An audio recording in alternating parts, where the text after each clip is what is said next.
ಎಲ್ಲರಿಗೂ ನಮಸ್ಕಾರ ಸ್ನೇಹಿತರೆ, welcome back to our channel. ಸ್ನೇಹಿತರೆ, ಇವತ್ತಿನ ವ್ಲಾಗಲ್ಲಿ ಕರ್ಜಿಕಾಯಿ ಪಲ್ಯ ಹೇಗೆ ಮಾಡೋದು ಅಂತ ಹೇಳ್ಕೊಡ್ತಾ ಇದ್ದೀನಿ ಫ್ರೆಂಡ್ಸ್.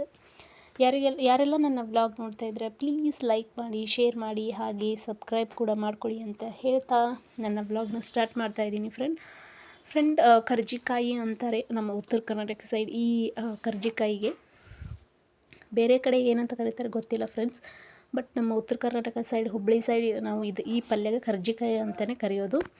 ಸೊ ಇದಂತೂ ತುಂಬಾ ಹೆಲ್ದಿ ಅಂತಲೇ ಹೇಳ್ಬೋದು, ಹೆಲ್ದಿ ರೆಸಿಪಿ ಅಂತಲೇ ಹೇಳ್ಬೋದು ಫ್ರೆಂಡ್. ಹಾಗೆ ತುಂಬಾ ರುಚಿ ಇರುತ್ತೆ. ಫಸ್ಟಿಗೆ ಇದನ್ನು ಚೆನ್ನಾಗಿ ತೊಳ್ಕೊಂಡ್ಬಿಟ್ಟು ನಾನು ಒಂದು ಪಾತ್ರೆ ಇಟ್ಕೊಂಡು ಇದನ್ನು ಚೆನ್ನಾಗಿ ಫಸ್ಟಿಗೆ ಹುರ್ಕೊಳ್ಬೇಕಾಗತ್ತೆ.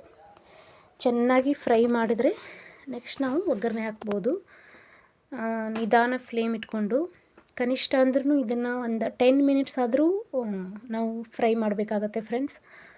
ನೋಡಿ, ನಾನು ಇದನ್ನು ಫಾಸ್ಟಾಗಿ ತೋರಿಸ್ತಾ ಇರೋದಷ್ಟೇ, ಬಟ್ ಇದು 10 to 15 ಮಿನಿಟ್ಸ್ ಬೇಕೇ ಬೇಕು. ನಿಧಾನ ಉರಿಯಲ್ಲಿ ಫ್ರೈ ಮಾಡ್ಕೋಬೇಕಾಗತ್ತೆ. ಸ್ವಲ್ಪ ಎಣ್ಣೆ ಹಾಕ್ಕೊಂಡು ನಿಧಾನ ಉರಿಯಲ್ಲಿ ಫ್ರೈ ಮಾಡಿಕೊಂಡು ನಾವು ಇದನ್ನು ಒಗ್ಗರಣೆ ಹಾಕ್ಕೋಬೇಕಾಗತ್ತೆ ಫ್ರೆಂಡ್ಸ್. ನಾನು ಇದಕ್ಕೆ ರೊಟ್ಟಿ ಜೊತೆನೇ ಚೆನ್ನಾಗಿರುತ್ತೆ ಈ ಪಲ್ಯ, ಬೇರೆ ಯಾವುದ್ರ ಜೊತೆ ಅಷ್ಟು ಚೆನ್ನಾಗಿರಲ್ಲ. ಸೊ ಇದು ಹುರ್ಕೊಂಡು ನಾವು ರೊಟ್ಟಿ ಮಾಡಿದ್ವಿ ಮನೇಲಿ. ಸೊ ಅದೇ ಹಂಚಲ್ಲೇ ನಾನು ಒಗ್ಗರಣೆ ಹಾಕ್ತಾಯಿದ್ದೀನಿ.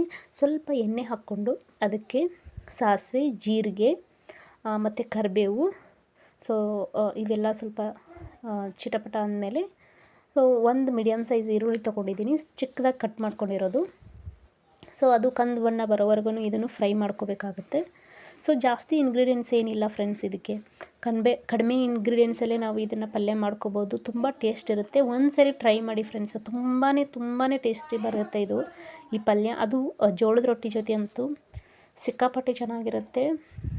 ನನಗಂತೂ ತುಂಬ ಇಷ್ಟ. ಒಂದು ಸರಿ ಟ್ರೈ ಮಾಡಿ ನೋಡಿ, ನಿಮಗೂ ಇಷ್ಟ ಆಗುತ್ತೆ ಅಂದ್ಕೊಳ್ತೀನಿ. ಬೇರೆ ಕಡೆ ಸೊ ನನಗಂತೂ ಗೊತ್ತೇ ಇಲ್ಲ ಇದಕ್ಕೆ ಏನಂತ ಕರೀತಾರೆ ಅಂಥೇಳಿ. ನಾವು ಮಾತ್ರ ಕರ್ಜಿಕಾಯಿ ಅಂತಲೇ ಕರೆಯೋದು. ಸೊ ಇದನ್ನು ಈರುಳ್ಳಿ ಮಾತ್ರ ಚೆನ್ನಾಗಿ ಸ್ವಲ್ಪ ಫ್ರೈ ಮಾಡ್ಕೋಬೇಕು. ಇದಾದಮೇಲೆ ಇದಕ್ಕೆ ಅರಿಶಿನ ಹಾಕ್ಕೊಳ್ಳಿ. ಸ್ವಲ್ಪ ಅರ್ಧ ಟೇಬಲ್ ಸ್ಪೂನಷ್ಟು, ಜಾಸ್ತಿ ಏನು ಬೇಡ, ಅರ್ಧ ಟೇಬಲ್ ಸ್ಪೂನಷ್ಟು ಅರಿಶಿನ ಪುಡಿ ಮತ್ತು ಧನಿಯಾ ಪುಡಿ ಎರಡನ್ನೂ ಹಾಕಿ ಮತ್ತು ರುಚಿಗೆ ತಕ್ಕಷ್ಟು ಉಪ್ಪನ್ನು ಮಿಕ್ಸ್ ಮಾಡಿಕೊಂಡು ಚೆನ್ನಾಗಿ ಕಲಿಸ್ಕೋಬೇಕು. ಸೊ ಈರುಳ್ಳಿ ಆಲ್ರೆಡಿ ಬೆಂದಿರುತ್ತೆ. ಸೊ ಇದಕ್ಕೆ ಮೇನ್ ಇಂಗ್ರೀಡಿಯೆಂಟ್ಸ್ ಅಂದರೆ ಹಸಿ ಮೆಣಸಿನ್ಕಾಯಿ ಹಾಕಬಾರ್ದು ಫ್ರೆಂಡ್ಸ್, ಚೆನ್ನಾಗಿರಲ್ಲ, ಟೇಸ್ಟ್ ಬರಲ್ಲ.